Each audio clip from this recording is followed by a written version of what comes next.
This podcast is proudly sponsored by Joro Protein, a Rhode Island plant-based protein supplement company designed for athletes and adventurers. They deliver 25 grams of protein, 5 grams of BCAAs, and 18 essential vitamins and minerals. It's non-GMO, it's gluten-free, it's allergen-free, no artificial flavors, no added sugar or stevia, and it has no additional gums, thickeners, or fillers. Right now, you can get 30% off on this podcast with the code JORO-RODISTRENGTH 2022, and you can find them at joroprotein.com. This podcast is brought to you by Phase CBD. That's P-H-A-Z-E. They are a local Rhode Island company who makes and manufactures a wide-ranging variety of CBD products that are formulated specifically for athletes. It doesn't matter if you're a CrossFitter, a strongman, bodybuilder, or powerlifter. These products are for you. These products range from tinctures to seltzers to even roll-on applicants. By supporting this business, you're supporting a local Rhode Island business and you're supporting this podcast directly. Please check them out at phasesports.com. Maybe I'll learn something about you, Rupert. I hope not. Very, very private. And I can definitely, if I need to, edit this afterwards. If there's anything you say, like, oh, can you edit that out? That's totally fine. Too. Yeah. But what's going on, guys? Dr. Matt here, host of the Roadie Strength Podcast. We have a 3-person discussion today. We got 2 special guests. We have Hudson Maynard and Rupert Whiteley. Whiteley. God damn it. Did I screw that up You last screwed time it up too? already? Did I already mess it up? My bad. It's episode 58, so maybe by 100 I'll get it right. All right, so going into the short bios, Hudson is an athlete in his 50s, performing at a very high elite level.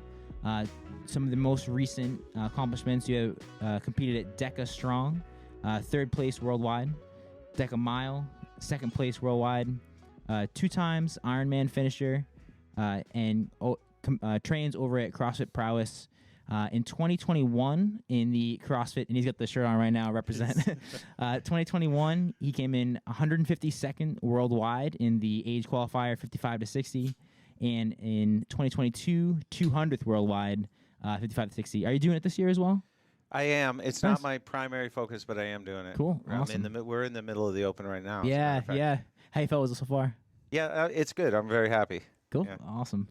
And then just a small side note. I did listen to the start of one of the episodes you did on the main podcast. Oh, yeah. Right. So I got a little insight about how you travel the world on the wooden sailboat early on in your life, which is really cool. We can dive into that too Sure. if you want to.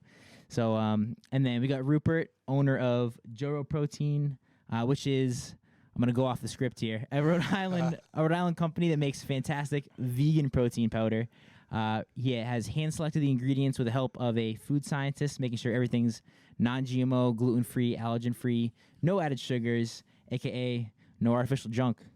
Yeah. I still drink it all the time. I swing by and grab protein directly from him, and I can honestly say it's one of the best tasting proteins I've had. I get excited for that one. Thank you. I drink the whey as well, and I always kind of have to stomach it down. But the Joro, I feel like it's like dessert. It's delicious. Good. Glad you like it. Glad you like it. So and Rupert has been training CrossFit for a long time and has been in the fitness space in general for a long time. He's over at CrossFit Prowess and originally at CrossFit Providence, which I'm at now. Years and years ago. Yeah. One of the original, I think maybe first 300 gyms. Maybe I looked it up a while ago. It's a very, very, very early affiliate. Yeah. Nice. Yeah. I don't know how many years it's been going now, but I was there with Josh and Mike. Yep. 2010 maybe. Sure. So yeah. Thousands of years ago. Yeah. So we got a couple discussions as far as our kind of panel discussion today, and seeing as Rupert, you obviously have done a lot of research into nutrition and protein, so I kind of wanted to start the conversation off there. So talking about nutrition, so I got a couple of rapid fire questions kind of hidden. Sure. So usually I start the podcast with some rapid fire questions, but I got it kind of hidden in the panels today. So along with the nutrition section, we have and Rupert, you can answer these if these have changed at all, or if you want to re-elaborate on them. But the first rapid fire is favorite coffee shop.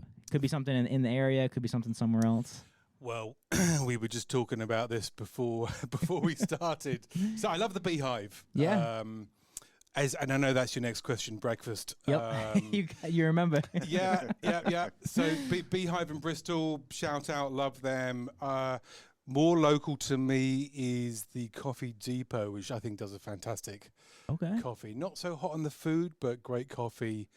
But my go-to for coffee is my house. There you go.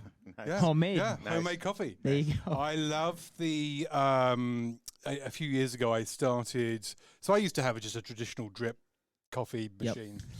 And I started to use the stovetop cafe. It's like a percolator. Mm-hmm. So it's the Italian little pot. Yeah. And it percolates from the bottom up rather than top down. And I use the Illy coffee, Yes. which is fantastic. The espresso blend Good to go. gets me going. Nice. Anything Gets me special going. you put in it, or you just go black? I use oat milk. Nice. Yeah, which is fantastic. And it's Nice. creamy and great. So, yeah. Not on the raw milk trend yet. No, no. I value my insides, you know. That's fair. That's fair. Yeah. Maynard, you got a favorite coffee? Favorite coffee shop or? Coffee Depot for Okay, sure, because nice. I live in Warren and Yep. it's right there. But I'm not a coffee snob, but I definitely I drink a lot. It's like one of my last remaining vices. So I plow down about a pot a day, literally. My wife gets mad at me when I say I made a pot of coffee and there's none left because I have two Yeti mugs that I bring to work after I've already had a couple of cups of coffee This in the is morning. why you're such a great athlete. It's the caffeine. I'm Yeah. jacked on caffeine. But yeah, a little bit of cream in there or milk, and I'm good to go. Cool. Like it. Yeah. And our follow-up question on that, which Rupert alluded to, is breakfast. And this could be the same thing. Maybe like something you're in the rhythm of, like, okay, what am I making for myself every day that I really like, or what do I like to go out and grab for breakfast? We'll start with you, Rupert. Well, yeah, Beehive I think is Yeah. fantastic. It's funny, you know, in the East Bay there is a lack of, I think, really good breakfast places, and I wish Warren had a really cool artisan type breakfast place. I was a big fan of the Grange. Do you remember the Grange in Providence? So yeah. it was like a Shut down like a couple they- years ago, yeah, 2 they years ago maybe? I think they shut down during COVID. They couldn't staff it. It was fantastic. It was plant-based. So, and I'm a big plant-based fan. So, they would do a fantastic breakfast with, and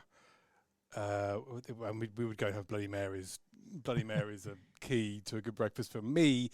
But yeah, so that's gone. So I think it comes up short for breakfasts. But I would go back to Beehive. I think it's great. Yeah. Hudson, Yeah. your turn. I'm not a breakfast guy at all, and Really? haven't been for years. Even exercising or cycling, long distance or whatever, I just don't. I eat I have my coffee, Mhm. and because I don't want to burn a hole in my stomach lining, I'll eat like some carbohydrate, like a couple of pieces of toast, or that is generally it. I'd love to say, oh yeah, I do avocado toast or some crazy smoothie stuff. I don't. And I never have, even if I'm going to the gym, and like today I went early and I didn't do anything, know. And that's just been what works for me. I eat plenty during the day. I make up for it, I'm sure, but that's what works, Do you kind of tap into the whole like intermittent fasting thing, like try to stay without eating, or is it more just like, oh, I'd rather eat later in the day? I just go off of what my body sort of tells me. Yeah. This is one area I would like to sort of work with somebody that's really dialed in to kind of maybe hit my windows better, and also I know that the quantities could improve. This is a whole discussion probably a little further along, but I don't. I just sort of listen to how I feel, and if I'm feeling, I always have like food in my glove box and food in my console and food in the drawers at my work office and like in my gym bag. So I always have some kind of go-to pick-me-up that'll so that I don't crash and burn. Because usually it's some kind of high-energy activity that I'm doing, and I can't run out of fuel. Yeah. So, totally. but I guess yeah. along those lines, we can kind of get it into the meat and potatoes a little bit of this first nutrition panel. Is what's your go-to for some of the those snacks that you have? I always have RX bars because they keep indefinitely and they can freeze and it doesn't matter, So those I eat a lot of fruit, And what else do I generally have? It's just generally like food, whatever it might be that we have that we've cooked the night before. I always have leftovers, and it's always good quality food. I don't necessarily say that I stick to a traditional type of. I don't eat processed foods much at all, and no processed sugar. Like I'm not afraid to have a donut if they show up. I'll have one. Maybe I'll have two. I'm never opposed to that. I'm not strict on anything, but it's usually generally quite healthy and whatever seems to be around the house. We have a lot of everything, and that we've learned is necessary. and whatever sort of it's interesting because I go off of just sort of instinct or what my body's telling me. That's how I train as well. So, and we'll talk about that later. But it's not a I'm doing this. I'm not a precise. I have to do this every day, and this is my rhythm and standard. It's just how I know that it works for me. Totally. Are you so getting into some of the topics here as far as what you're eating? I know you said a lot of non-processed, like pretty like healthy regular foods. Are you big onto like the local like organic route of things? Yeah. Yeah. I mean, it started way back when I was a kid in Connecticut in the what was this now 60s and 70s. My parents had a big garden, before we went sailing, and that was organic back in the day, and then when we went sailing for 6-7 years of my childhood, that block of time we ate local, and we're in like third world countries, and they weren't that wasn't processed, through when my kids were raised, I wanted them to be raised on healthy foods, and so that was all organic at the time when it was first starting to become a thing. Right. But we just went to co-ops and farms and Saturday farmers markets and stuff like that. And then now that's turned into some of it's questionable what the organic standards are, but we try to do farm to table and like we do CSAs and, stuff like that. So. Right. Yeah. There was a book I read recently is Metabolical. I don't know. Have you heard that one?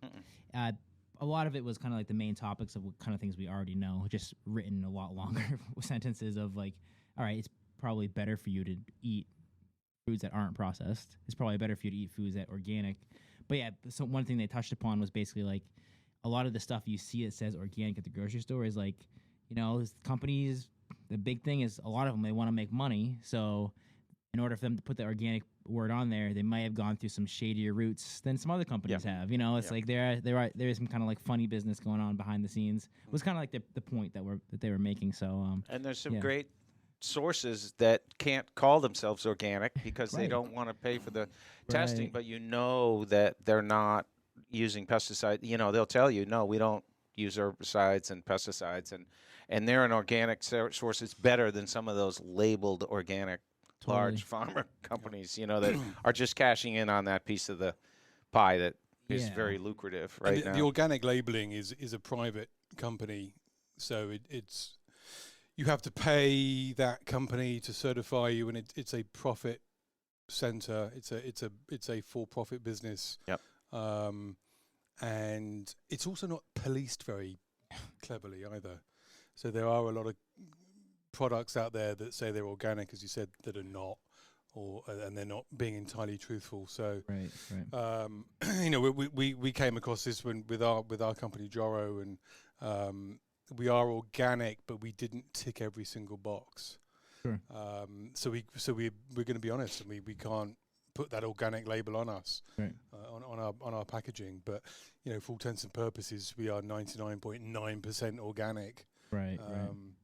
So yeah, it's an interesting sort of space. Yeah, the system seems a little flawed in a lot of ways. Like what they're calling organic, what they're not calling organic. It's interesting, but I mean, like you live the lifestyle. Like you have your own like little farm at your house. And like you I know you know the benefits of like eating fresh from like farm to table. You both do versus like the hyper processed, like all these additives, all these other things.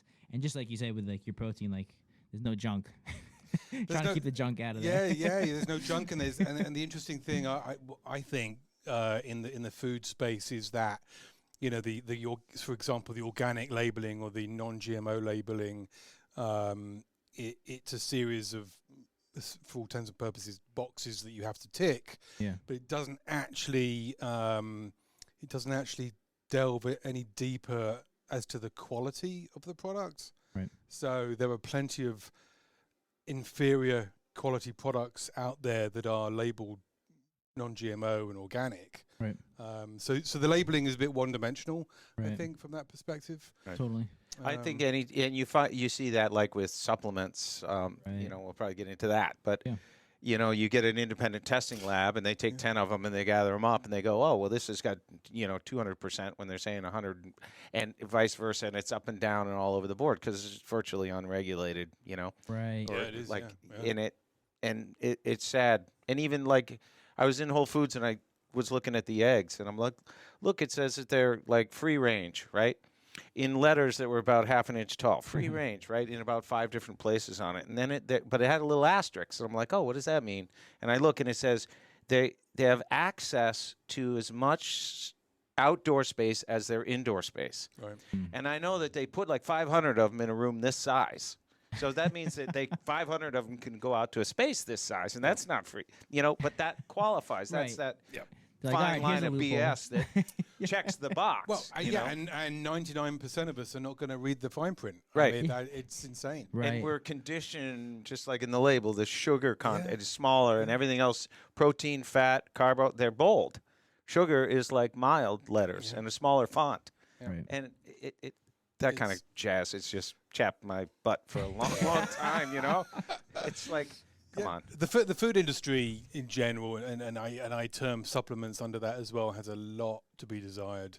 I mean, there needs to be a lot of work, I think, and there's so much money involved. Yeah. So much money in the industry, whether from manufacturers, retailers, lobbyists, whoever it is, are making so much money that it really does corrupt the industry At the sacrifice of our health. Yeah. which is a shame. Yeah, well, we're yeah, the guinea pigs. Well, yeah, well, Our that's kids in the schools. Right. That's that, and then we come into health insurance. That's the next part. Right. it's, a vicious cycle. You're part of a big machine. Right. Yeah, absolutely. So along those same lines, I guess we can talk a little bit about supplements as well. One example I want to give. There is a podcast. You guys familiar with Andrew Huberman? He's a recent podcaster, neuroscientist, but really into kind of like the supplement and like performance space. As like, there's some interesting evidence about these 2 supplements for like men's testosterone. One he was saying is this supplement Tunga Ali, and the other was Fedoja. And I was like, there's like some small studies on that could be potentially beneficial. And 2 relatively unknown supplements that weren't really in the market much before, all of a sudden exploded in demand after that podcast. People went nuts over them. And so there's these companies in China that started really producing a ton of them, but to maybe not even having any of that actual supplement in them at all, and selling them to the suppliers. And there's this whole issue where these labs are testing. There's not even any of that stuff in it. And then they're selling up so something to be super careful. And I know there's a lot of like independent labs you can like check out and go through, which is good. But It's totally unregulated. It's totally unregulated. It's like the Wild West. It really is. Yeah. And you see athletes get popped for various supplements, and you see some of them. It's like, yeah, whatever. I don't believe your story, but some of them you do. Like, and ultimately it comes down to them that, look, there's banned here's a whole list. You get the booklet, whatever, right. A to Z. So avoid products. If you're taking something for flu that your doctor says, why don't you take this? Why don't you check the label to make sure it's not in the book of banned substances? Right. So it's on you, but sometimes there's trace elements because those are not good supplements. And so there's contamination because they have, it's not their own manufacturing facility. So it goes out to somebody that is the best price to produce 500 million tablets or whatever. Could be a different country. And they did a previous and didn't clean it out or whatever, and there's trace element. Now you get popped for that, and it's not really your fault, but it's your, Right. And it's a shame, but it's because it's unregulated, and so there's just not. But you can, I believe, find good supplements that are third-party tested and really open. I mean, here it is, open book, and But you have to know. Everyone's so like, whatever is the buzzword. That's why suddenly it's sold like hotcakes after a podcast. Right. You know, and it's too bad people don't generally do their research and really check. They just want the instant gratification. Right. Quick fix. Yeah. What are some supplements you guys are taking right now? I have always taken vitamins, really good vitamins. USANA Health Sciences is a company out of Utah for 25 years since my What's kids. the name of it? USANA, USANA. Okay. For 25 years, I've taken them regularly. Not every day, but for 20, I can look back and there's very few times when I didn't. So I've always been an advocate for that. Vitamins, minerals. I take something for my age for prostate. And what else do I take? Joro. Like, I'm talking about vitamins and minerals first. And I take stuff for joints and ligaments, We for have COSA. vitamins and minerals in our product. And then the only other than that is Shameless. protein powder. Joro. Yeah. I do some Ascent protein. Yep. And that's it. Did you creatine at all? Yes, creatine. Yeah, creatine too. Cool. Thorn. Cool. I have. I like Thorn. I think they're a good company. They do well. Some people knock it because it's got sodium. It's a little higher. Oh, okay. But I don't worry about that. For me, Do you any like the fish oil or anything like that too? Yes. Or yeah, fish oil too. from USANA, Proco, Yeah. Biomega, and have done for years. Yeah. And I have good well-sourced fish in my diet and different. Yeah, that's huge. I say, okay, I eat high-quality food that I try to source well, probably getting really good nutrition out of that. But also there's time, and so when you supplement, how much of it is like overlapping or wasting? And I'm like, I don't care because I don't know when fluorescent light, stress, some kind of, you're in traffic and you got exhaust fumes, you get whacked and something is like now out of balance. That overabundance, now that's going to fill that gap. And so I'm like, that's my health insurance. I haven't been to a doctor since I had stitches in my leg when I was in my 30s. And I had my wisdom teeth taken out when I was 21. Yeah. That's the only times I've been to a doctor because I feel, my belief is good food, supplements, and, an awareness of my body. Sure. And a dose of luck, but that's where I put my money is in what I put in my mouth. Totally. Yeah. That's your health. I don't have somebody go say, oh, I have this problem. They're like, here's a pill. Yeah. It'll make the symptoms go away. Because that's pretty much what they do. A Band-Aid, really, instead of fixing the problem. And I think you touched on a point there, Hudson, where you said, you listen to your body, which I think comes with age and maturity. Totally. Which, I've sort of, over the past few years, I'm like, I need to start listening to what my body is telling me. And that was a massive change in my lifestyle, from diet to exercise to the way I live my life,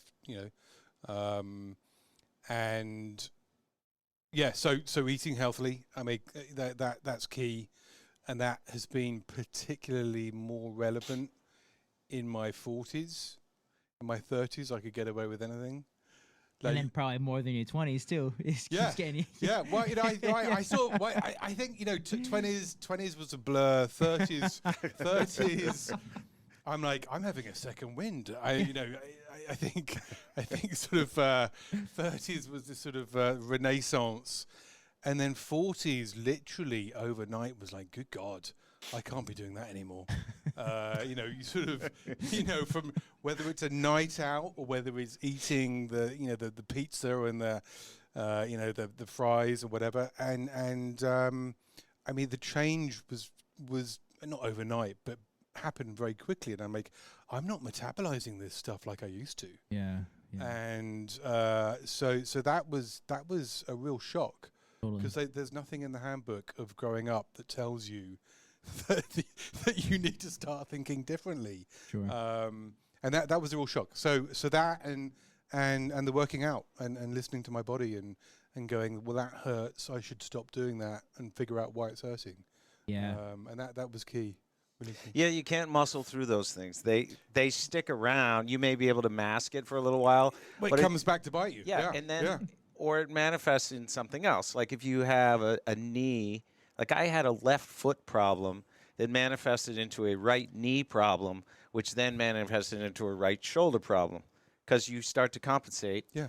And if you continue to throw weights around and do crazy things, then that compensates. Something else is going to get overloaded and I did exactly the same thing. I'm like, time out. Yeah. You know what? We need to go back and assess like what's initiating this.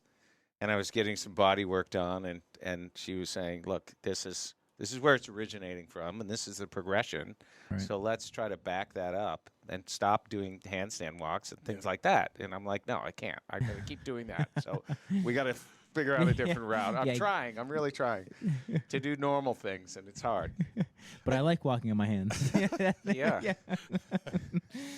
That's fair. And I think there's also when we get older, there's a mental check-in with our egos. It's like nobody cares if I'm deadlifting that. Nobody's looking at me. Right. Nobody's watching. Nobody, and so it's funny. I saw this. This was a few months ago, and I go to this other gym on occasion in Warren, and there was a kid in here, and I'd walked in, and I was sort of lying on one of the benches pretending to do some bench presses, and I had my headphones on, and everybody was sort of rushing in one direction, and I'm like, what is going on? And this kid, and I say kid, he was probably early, mid-20s, big guy. I've seen him lift a lot, and he was lying on the floor, unconscious. And he was at a rack, and he had all these, I think I told you this story, Hudson. He had God knows how many weights on the bar, and he was coming in, he'd screwed up his back. He'd tried to squat it, it'd gone wrong, and he'd collapsed under the bar, was coming in and out of consciousness because of the pain. Paramedics turned up, the police turned up, he went out on a stretcher, he was out for all I could see. Wow. And I'm like, good God, in that young sort of generation, there is this ego lifting mentality, and they're all YouTubing themselves or Instagramming themselves, and from my perspective, it's a bizarre sort of thing to see, but I get it. Right. And I've never been into lifting heavy weights like that, but it was a real sort of like, yeah, this is kind of crazy. I mean, half these kids are going to end up in wheelchairs by the time they're in their mid-30s because they're back squatting 400 pounds. I mean, the human skeleton is not designed to do that on an ongoing basis. Sure, and so as we get older, I sort of look and I'm like, okay, I'm not going to be squatting that anymore. I need to dial that down a bit. There's no point. What do I need to do that for? I think I like the diversification, because you can get away from. I mean, I think under proper training and that you can squat 400 pounds, and there are people that do that successfully for decades, but they're a specialist. The person in there is like doing his thing, and he's like living life trying to get big and look good and feel good, but he's not a specialist, and he's not working with a team of people that are helping him get to the goal. And so when you specialize, then you don't spend too much time overusing something, perhaps with poor form. Like I've done a lot of different things, and sometimes I have a coach, and most of the time I don't. But I don't do it long enough or get heavy enough where it wrecks me. Right. But also with age comes that wisdom of going, even with a coach there, I'm not doing that today. Well, I think any coach worth their salt would say, okay, you shouldn't be putting all that weight on, and we will rotate very carefully these sort of movements in and out of your programming. So and I think at that age too is like you said, the ego, they can kind of feel like you're invincible. Well, and they are when you're 22, you are to invincible. A point. Yeah, you are to a point until your form suffers or something goes wrong. And so I sort of feel for them a little bit because that it's a generation of they're watching a screen or they're watching Instagram or whatever it is, and they're seeing all these inspirational characters do the same on these very carefully curated videos, and they're like, well, I can do that. I'm about as big as he is, or I'm as big as she is. I can totally do what they're doing. Right. And it's very misleading. I think it's very misleading. I know this is one of your talking points later was it's a very misleading part of the industry. That is, what you're watching, and the way that this is marketed towards the younger kids. And the image and the ego. Yeah. I think it's a shame that. One of my most valuable things that I keep looking at it, I'm 58 and I didn't suffer. I had a foot injury. I fell a couple of stories when I was in my 20s and broke some metatarsals in my foot. And that bothers me to this day. But that is relatively mild compared to people that generally somebody at 58 has had some kind of major surgery, some kind of major injury, a break, a broken leg, arm, shoulder, back blown out, whatever. And somehow I got through unscathed in that way. And it's hugely valuable to me now to be that intact. Yeah. I have tweaks and little things and stuff shows up and then I don't walk up and down stairs very well for a couple of days but it's a tweak, and a tweak is very different than you blow it out, Traumatic injury. And seeing those guys, the people that have an injury when they're younger, I'm like, that's going to plague them for the rest of their life because it's going to compromise their mobility, scar tissue, bones don't knit the same way, whatever it is. And if you understood the value of having an intact chassis when you're my age, you wouldn't do that. You would be much more methodical and safe about it. And I'm not saying that gyms are rampant and unsafe, but it's like I love that I don't have all those broken pieces that are held together by other people's parts. And like I have a lot of friends that I used to train with. I don't have a lot of friends. I know a number of people that when I was younger that I would train, and they don't train anymore because they're bone on bone, or they can't, or they had this replaced and that replaced. And I'm like, wow, that must be really hard because that's not my reality. But I got lucky. I swam when I was younger. I didn't play football. I recognized very quickly that rugby wasn't my thing after colliding with somebody like twice my size, getting my bell rung. I'm like, I don't think I'll do that. So I did like triathlon and stuff that was like not nearly as impactful. Sure.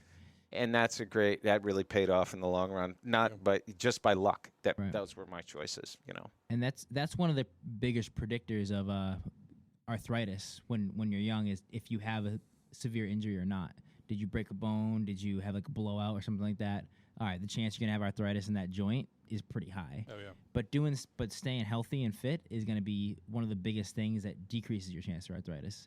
Even if it's something like recreational running, like they'll find like recreational runners' knees have way less arthritis than people who are sedentary, people who aren't moving at all, just because that cartilage needs some of that movement, some of that force. So there is definitely that middle ground of like, okay, you want to stay healthy, like maybe you shouldn't push crazy hard with some things, and then maybe definitely should have some movement and fitness involved in your life for sure. What's that sort of saying is if you don't use it, you're going to lose it.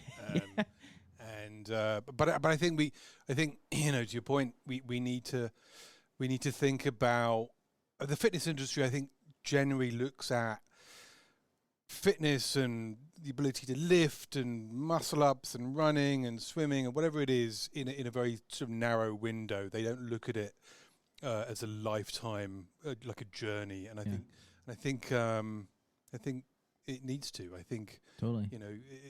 You're going to go through various iterations in your fitness sport journey, and it will look very different, from year to year or from decade to decade. So right. Mine has. Yeah, yeah, for sure. So I guess Hudson, I want to ask you about this because, I mean, you've been performing at the elite level for, a couple years now, as far as like in the late 50s, and there's a lot of people who like would look at you and be like, how is he able to do this while not having like the injuries, while still pushing? Like, I think you were saying, I think it might have been on the podcast, like you're feeling like your performance is better now than it was like years and years prior. Mm-hmm. So how do you think you're able to be able to push that, minimize injuries, continue to push performance? And this could be like, training volume, training program, or maybe obviously some nutrition and, and other factors. Yeah. Well, first, I think you're generous in calling me an elite athlete. Hey, the numbers don't lie. I think I'm a good amateur athlete, and I can kick a lot of guys' butts that are my age, And Pretty- younger. And younger. Well, that happens too. Yeah. But I like to always gauge myself against my peers, Sure. and that's where. And I've been an athlete my whole life. I've been a competitive athlete. Like my parents didn't drive me to, you got to bring home the trophies, and it wasn't none of that. They were just very active, and so I was active, but a lot of individual sports, because on the boat, you can't be playing t-ball because we're going to another country next week, so a lot of swimming and just being active on a boat. It's a very healthy and active lifestyle, Right, and then that led into triathlon as kind of an individual sport, and I was piecing together my passion for bicycling and swimming, and then I still don't like to run, but I ran enough to get them done. And then, having the food component that was healthy. So it's like a balance just over a long term, decades, just having kind of that balanced approach of good nutrition, staying active, and being competitive. So pushing, like, I've been able to reach a higher, like I'm stronger this year than I have been in most, like, prior. There's been a really couple of good years. Yeah. And it's, I don't push really hard. Well, I got to take that back. I push very hard, but Yeah. I don't overuse Right. anything. Right. The beauty of CrossFit, which attracted to me, was I was getting bored with swim, bike, run. And so you're doing all these new movements, but it's all utilizing all those same muscles and parts and putting combinations of movements together. And the weightlifting thing was, I never bench pressed before, and it's still a weak movement of mine, but it was kind of attractive. And then there was so much variety, but it still taxed me out, and I could push that envelope of that pain threshold and that lactate sort of barrier that's where your fitness is. And I was always going into that and pushing harder and harder, and I enjoy that. And it's just, but I never overdid, I wasn't just, I'm going to run 3 marathons next year. Right. I didn't do that, because then I probably would really have bad knees at this point after a series of 100-mile weeks, because that's how I would have trained. Yeah. But by breaking it into kind of multifaceted sports, then you just can't overtrain in any one of those areas. Right. So I think that saved me. And then over time, like Rupert touched on earlier, you just sort of turn this corner at some point. And you say, okay, I need to preserve this, because it's a really valuable machine here. The body is my temple, and Totally. and so you start taking better care of it. And like I said earlier, I started dropping different vices. I haven't drank for 12 years, and there's different things like that have dropped out that weren't healthy for me. And so it just kind of, again, that more balanced approach and just sort of more mental clarity on things and sort of less stress, and Yeah. just as you get older, things are just, your outlook is just different, and that contributes to it as well. Definitely. So I like that. it's pretty rounded, Yeah. I think. Stay balanced and not doing too much of one thing. That's Yeah. good.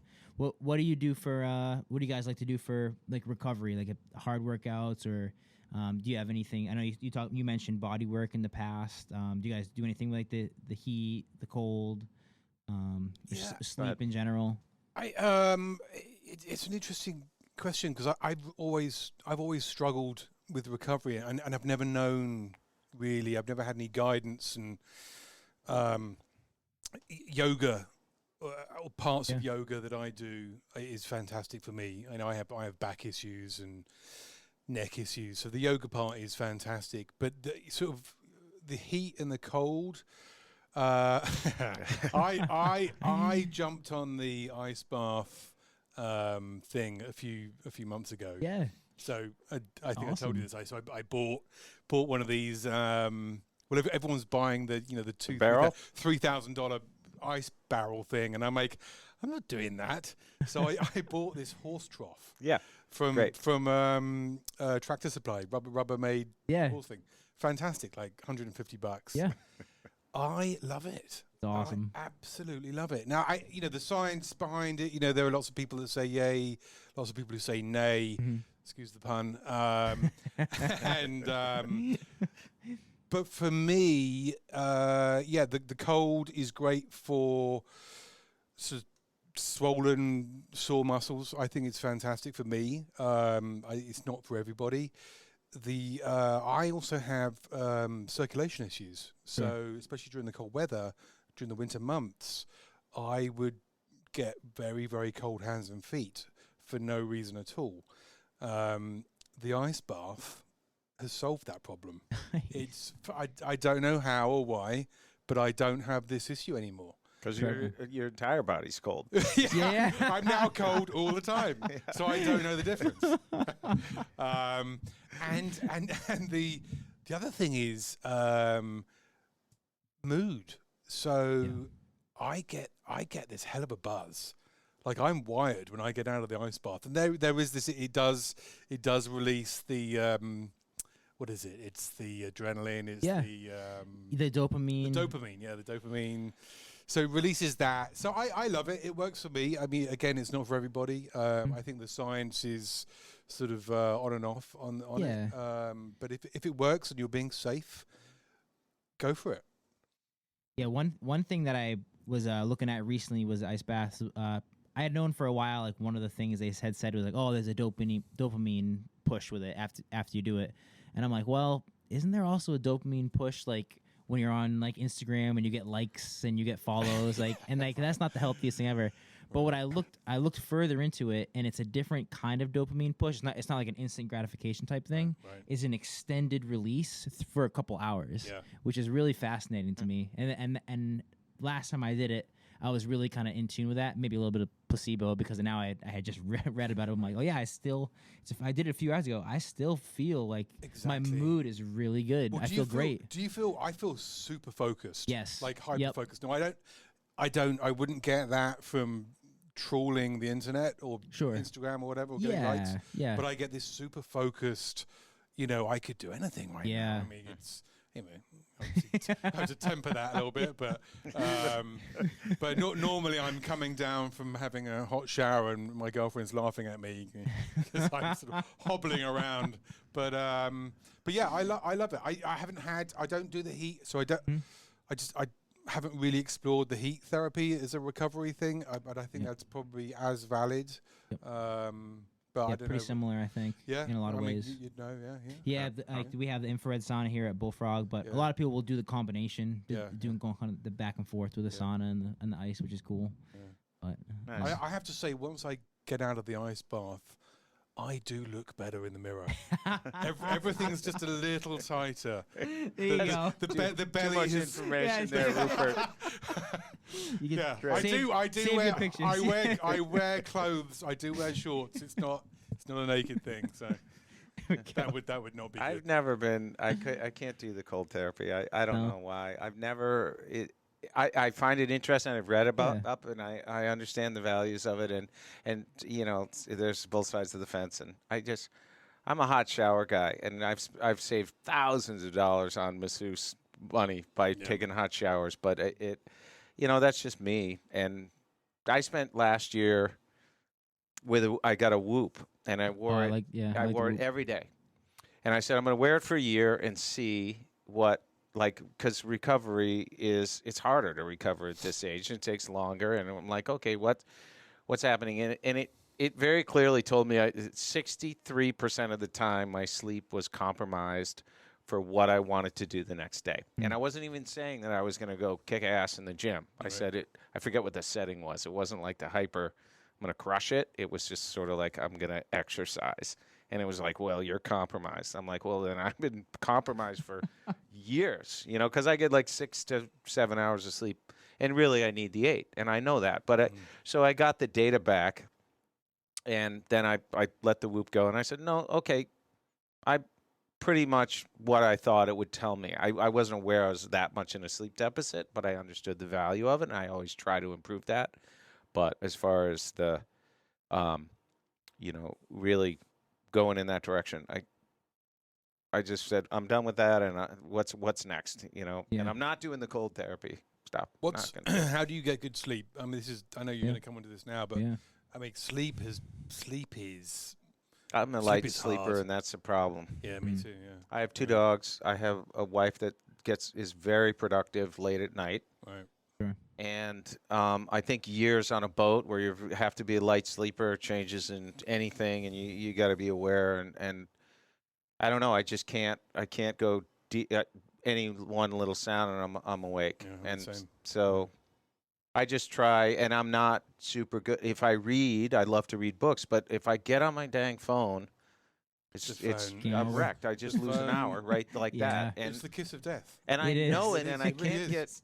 I gotta just there's some things I'm trying to change this year, and that's one of them. Yeah, yeah. This obviously we don't have to even go into it, but there's so many benefits to obviously to getting that full 8 hours of sleep, just for performance in general. Some of Yeah. the things that I've been trying to, and like the blue light from the phone obviously can Yep. keep you up. So some of the things that I've tried over the years was the blue light blockers. You guys ever use those? Like it blocks the blue light a little bit from the phone. So like you said, the kiss of death. Like maybe it's just a little bit less of an Well, issue, but yeah. Yeah, I mean, they say. I mean, yeah. I mean, I've done a bit of reading, and because sleep eludes me. Yeah. Most of the time, so I maybe get 5 hours, but I'm a very light sleeper, and again, wake up at the drop of a hat, and that I think was after my daughter was born. I would be very hyper aware of any sounds in the house, so I don't sleep brilliantly, but the preparation before I go to bed, I think is key. So that's no phone, which is super hard because I'm self-employed and you're always checking texts and messages and whatever. Ditto. Yeah, I think it's for everybody. And so try not to touch the phone at all, like an hour, 45 minutes to an hour before bed. Kind of dial things down, like make sure I eat earlier. So kind of try and eat sort of like 6:30, which is hard because people have fast-moving lives. But eat earlier so that you're not processing and metabolizing a full stomach as you're going to bed. That's kind of crazy. Right. Alcohol obviously is the sugars and stuff like that make it challenging. And I go to bed and I read, Nice. which I'm not somebody who reads lots and lots of books, and I should be, and I wish I did more of it. But making myself read a book really helps relax and calm me down. Yeah. And magnesium. That's what that's one. And yeah. drugs. I take Yeah. drugs. I've No, heard the magnesium's good. Yeah, magnesium's good. It sort of it relaxes you.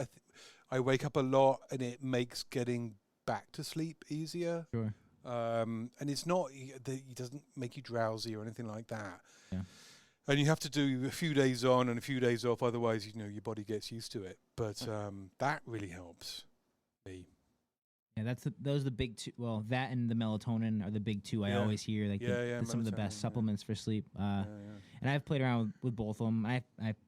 Me personally, again, could be placebo, but I feel they're both effective. Yeah. One or the other. But yeah, Have you done the Sleepy Time tea? I haven't. Sleepy Time tea, which is it has melatonin in it. It has okay. valerian root. Okay. That is pretty good. So I started using it, and I was like having a Sleepy Time tea before I go to bed, and I'm like, God, I'm having to get up every 5 minutes and use the bathroom. Oh. I'm like, okay, so maybe have less. Yeah. Maybe have a little smaller cup of tea. But it works. It's good. But I think you have to, your body adjusts and your body gets used to these things. So days on and days off. I think that's absolutely the number one. Sleep is the number one for recovery. 100%. You Oh, know, totally. Yeah. Yeah. coming in compromised to working out, you're already like behind the 8 ball. Yeah, definitely. So if you consciously try to effectively do 4 of those things and you get 2 of them done, Yeah. you're better off Yeah. than just sort of doing the normal thing and then waking up and feeling grumpy and groggily going for the coffee and just sort of stumbling through that first 2 hours. you're kind of not, you're cheating yourself. Yep. Because of Cool. the value of that sleep. There's no denying it. Yep. No, And I if agree. you're an active athlete, tenfold. Yeah. And psychologically, I'm less inclined, or less inspired, less motivated to go to the gym if I'm tired. If I'm mentally tired, if I know I have not Yeah. slept well, I'm like, Can't do it today. Yeah. I'll do it tomorrow. Yeah. Yeah. Yeah. Yeah. Oh, maybe today's a good rest day. Yeah, right. It's another Which is rest fine. day. Yeah, another rest day. I had 2 in a row, but that's all right. I'm gonna take a quick break for a second, and then we're just gonna wrap up with just the last piece here, which is mental side. All right, and we are back. So last piece that I want to talk about here is kind of so we've talked about nutrition, and we kind of blended these together. We talked about recovery, and we've talked about just kind of training in general. But the last piece I definitely wanted to touch on, which I think is just really important, just overall for our panel, about kind of basically how to like stay elite with the idea of aging as a part of that. But the last piece, kind of like that mental side. So a couple of topics that I had written down just as notes for this, where you kind of think about your standard, like, okay, how do you decrease stress, like with like meditation and outlets for mental health, but also how do you stay strong as far as mentally in a workout? How do you push when your body and your mind is telling you stop, especially in CrossFit? That happens a lot. And then how about like maybe consistency? There's some days, especially if you have like a goal or something going on, there's some days you just don't want to train.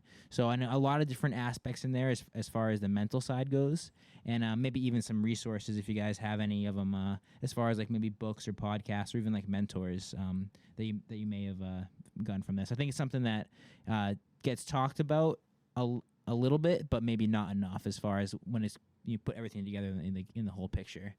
So I guess a long ramble without asking a specific question, but I guess Maynard, we can start off with you. Anything you found that can really help you on like the mental side of training? Yeah. Like I say, I've been a competitive athlete for my whole life. But what does that mean? Like what makes an athlete a competitive athlete? And that is the mindset, I think. And my number one mantra is consistency is king. Just keep going. Go on those days you don't want to go. It doesn't mean you have to do the RX version of the CrossFit workout or hit all your sets. Maybe you scale it all down because you're not feeling that way, but you go and you do the motions and you do the thing, and because you're getting benefits outside. For me personally, I'm getting benefits outside of the gym by going to the gym. Right. It's a stress decreaser. It's, there's so many things going on. It's just helping my body move and get things going. But the consistency is king. And then as far as like the mindset is, I've always looked at it. CrossFit's great for that, like you mentioned, because you're always going into the pain cave. And I enjoy that. Like that is part of that competitive piece. Like I like to push. And in order to push, you have to pain. And that pain, not a bad pain, Right. but that's where you make your gains. And the more times you push into that zone and feel that, the better you get at understanding it, that you can handle that. And you can actually handle a little more. So you keep pushing that bar higher and higher, and there comes your fitness and the strength of your mental game, and that's how you get better. Touching it and backing off is not going to get you better at it. You have to go in there and endure it for a little while. Like with your lactate threshold, that's very common. You go up there and you peak and you get above it a little bit. You don't dwell there for too long because then you're tapped out and you crash and burn and you're done. But you got to go up and touch it and come out a little bit, and however you've got your workout set up. But that's how you gain fitness. And the same is with your mind. You go in there, you dwell for a little while, and you get out. And I think that plenty of people touch it and get out, and that's like an athlete. That they're in the gym, they're doing their thing, they're getting fitter, they're feeling good, it's improving their life, but they're not dwelling in that competitive pain cave environment that's produced by that. And I love going there, and I love to see the improvement that produces.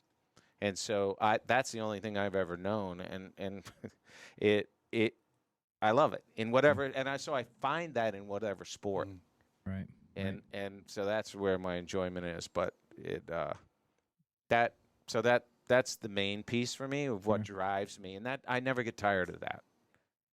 And then just making sure I don't get injured. So doing that, it's always understanding what that pain is and being aware of your body in that, so that you know when to not push too hard and damage yourself in some way or another, because that's easy to do when you get there and you get fatigue and your form goes, things happen, not good.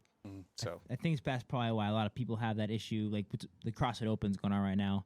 Maybe they're pushing above where they should, or more, or maybe they haven't really touched that level in a while, or maybe not enough, so they're not used to like how the body is reacting maybe in that particular stimulus, and they're running into trouble because of that. So but I'm the same way. I love hitting that.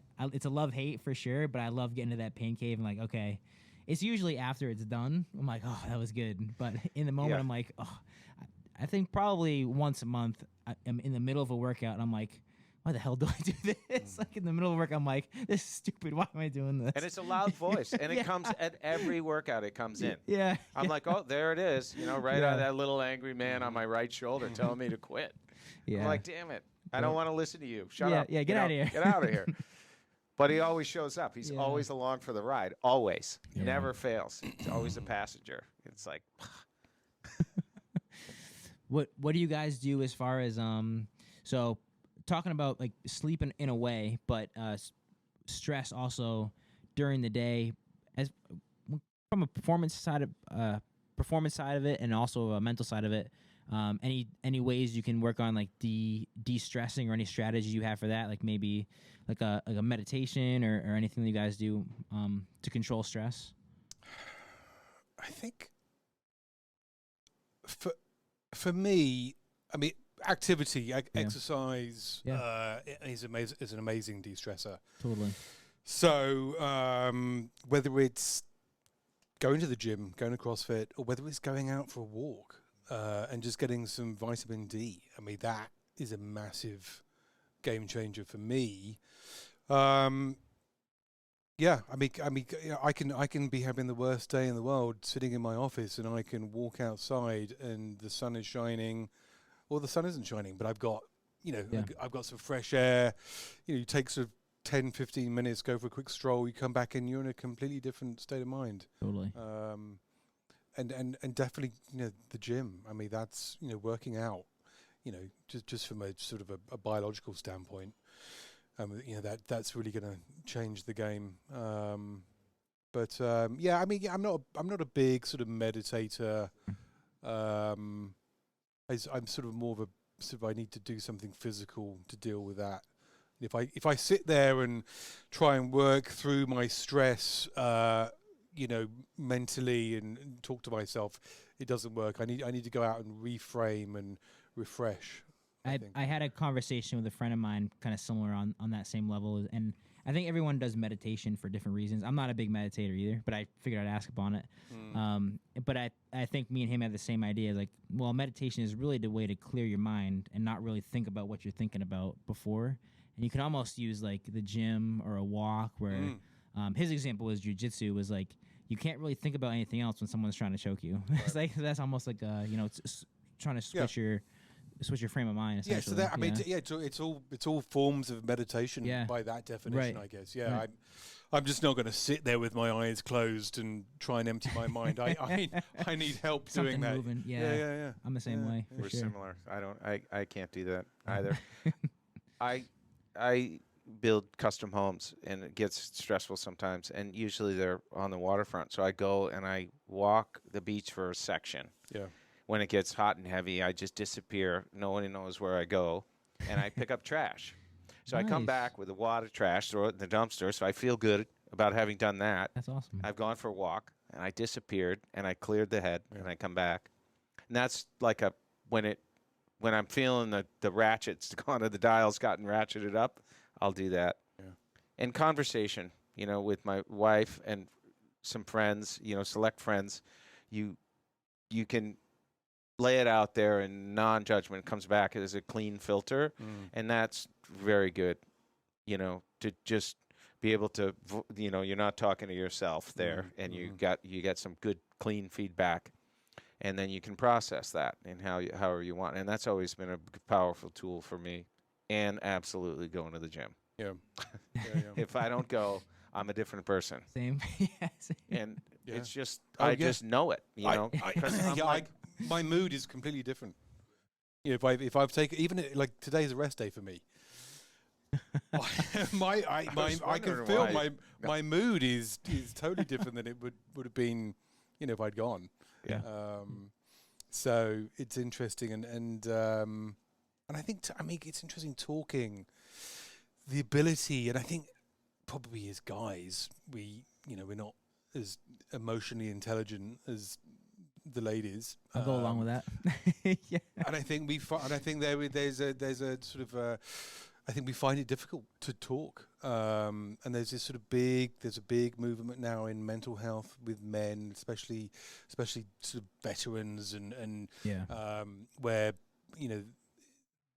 this sort of environment of where it's not manly to talk to other people about your mental state or mentorship or whatever it is, and in fact it's incredibly crucial that we are able to talk to somebody, whether it's a partner, wife, husband, whoever, and so having somebody to talk to when you're stressed. We don't all have that, but I do like that there's a movement to bring awareness to that, because it's a huge hole. Oh God, yeah. It is. And that, I think that mentorship is another thing that we don't talk about, where, I mean, it's a bit of a buzzword right now, but it doesn't have to be such a formal sort of concept. A mentor can be a loved one. It could be a family member, could be somebody you see at the gym, and it doesn't have to be somebody who's sort of, at a level higher than you. It can be a peer or a complete beginner. Sure. Or a novice, but it's somebody to talk to bounce ideas off. And when things aren't going right, or when you're stressed, it's like, hey, do you mind if we chat a little bit and talk about these things? It doesn't have to be a therapy session. It's just somebody to talk to. So yeah. Like it's that.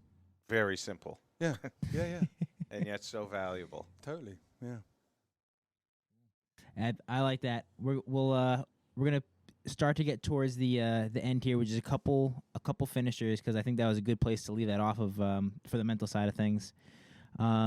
So I have a couple finisher questions to lead us off. So one, I kind of open up the floor to it, is what's one thing that most people think about, and we'll keep it kind of in like the health sphere, like fitness, gym, nutrition. What's one people think about that they're actually mistaken? Another way to say this is, what's a common myth or misconception when it comes to fitness or health or nutrition, those types of things? I think the number one thing is people say, I'm getting old, and that puts them in a box of, I can't do that. Yeah. And I'm living proof that you can, and I'm not out there to try to pave that way. It's just, I just want to smack people when they say that. It's just an excuse, just take care of yourself. Do it in little steps. Just, if it doesn't matter if you haven't done that for 40 years, you got today, you got tomorrow, do it today. Just go for, like Rupert said, go for a walk, go around the block and just start and be better to yourself. And don't give in to the fact that you're whatever age in your head is old. Because that's BS. There's a guy that just set the world record 100-meter, and he took up sprinting when he was like 86. I mean, there's no time like the present. Yeah. And don't waste it. Yeah, right. I agree. That's great. So, anyway, that's my number one take. For me, the biggest myth in fitness, social media. Yeah. I mean, it's probably one of the greatest things that has happened for the fitness industry, from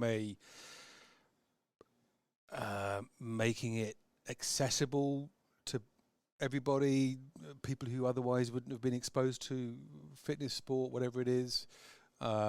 It's probably the most amazing thing that's happened for those who want to make money in the industry.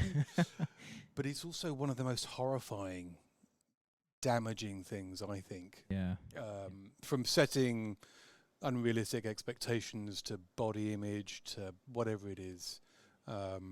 That's my take on it. Yeah. I like that. It's No, Debbie Downer, right? that's there, important, but though. yeah. No, but it's today's reality, and it's absolutely true. It is, yeah. And I worry. I look at people my daughter's age who spend a lot of time looking at videos and images and whatever, and it's like it's kind of crazy. It's not reality. Mm-hmm. Yeah. Yeah. But Yeah, That's I good. agree on that one 100%. yeah.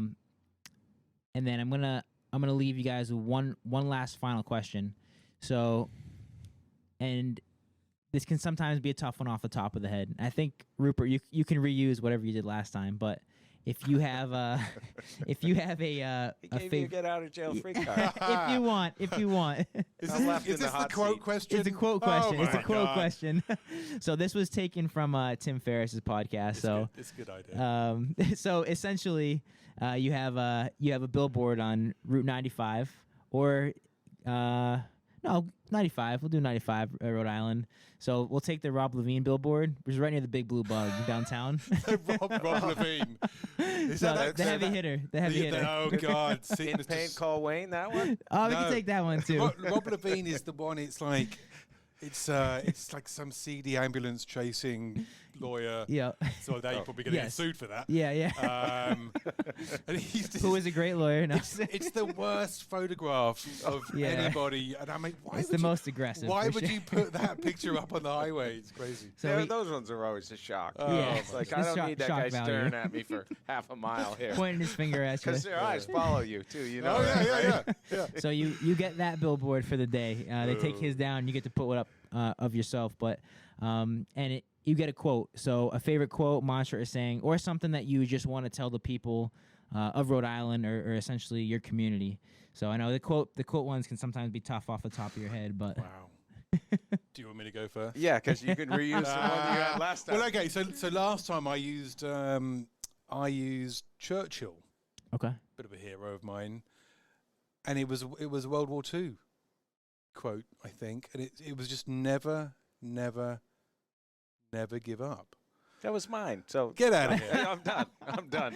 You guys went together. Well, okay. So my new one, which I love, is if you don't use it, you're gonna lose it. Yeah. Yeah. You said that today. And I love it. And I don't know who said it. I don't know. I can't cite that quote, but it's so valid. I mean, for me, if I stop doing things, it stops working. Yeah. It really does. I like it. That's good. So, Absolutely. Yep. I'm quoteless. I read a lot, and I'm staggered back sometimes by the effectiveness of a quote. Sometimes you read something, you're like, wow, that's so powerful, and you swear you're going to never forget that, and I Yep. immediately forget it. I'm the But same there's- way with a lot of things. Every once in a while, I'll write them down on my phone. But if you ask me to recite one off the top of my head, I have a very hard time Yeah. doing it. what about a billboard with Hudson Maynard, Ooh, I like this. and it'd be just like, be like Hudson. Then they got to get to know me. Yeah, Figure it out. true. Which parts do you want to be like? Would that be True. your cell phone underneath? Call me now. Yeah. Might get some interesting calls there. What about you, Matt? You put me on the spot now. I gotta grab my phone to find the quotes. I'm gonna steal one from Coach Bill, who I used to coach with at Spartan, and I hope I don't butcher the quote right now. But it's no man crosses the same river twice because no man is the same and no river is the same. I think it's something along those lines about how you're not in every situation. You're not the same, and also the situation is the same. So I like that one. I think it's a powerful quote. And there's a bunch of other ones, but I can't think of them off the top of my head. You know, something that I've really been trying to invoke and like sort of keep on the front of my brain, and it's along what we were talking about earlier, is I recently got a Till Valhalla as a shirt company, and and it says "Be kind" on the front, and on the back essentially, and I'll butcher it too, but it just says, you never know what everyone's carrying a burden basically, and Yeah. you never know what somebody's going through. So be kind. I like that. And I'm living that now to the best of my ability. I'm trying to be that. Like maybe I was brash in my youth and steamrolled over things, but now I'm really trying to be aware that we are everyone's moving through something, and so just be aware of that and be more conscious whether it's a physical thing and they're in, you don't know, so be nice, Cool. be kind, and that's what I'm going with. And I like it. Like it. Cool. yeah, Awesome. Well, we'll wrap up with that. Thank you guys so much for your time. I guess we'll just leave on. Where can people find you? Maybe Instagram, maybe social media, maybe not. We'll see. But yeah, websites. Where can people find you, and how to reach out to you? Well, thanks for having us on. Yeah. And you can find me on joroprotein.com, of course. Give us a follow on social media. Definitely. We don't put lots of lofty claims out on social media. It's all very reasonable and realistic. So, yeah, that's it. Cool. Love it. yeah. You just come to CrossFit Prowess. Nice. Love Yeah. it. Yeah, it's Come a to the great 4:30 gym. class. Yeah, yeah, we'll throw down together. Great Come- coaches, Come great to the environment, 5:30 great in the crowd. morning. Not 5:30 in the morning class. No, I've been there, done that. One and Been there. done. One and done. Cool. Yeah, Awesome. Well, yeah, Yeah. Thank you guys. Appreciate it. yeah. It was a Thanks for great having talk. me. Thank you. Yeah. Thanks, All Matt. right. Roadie Strength signing off.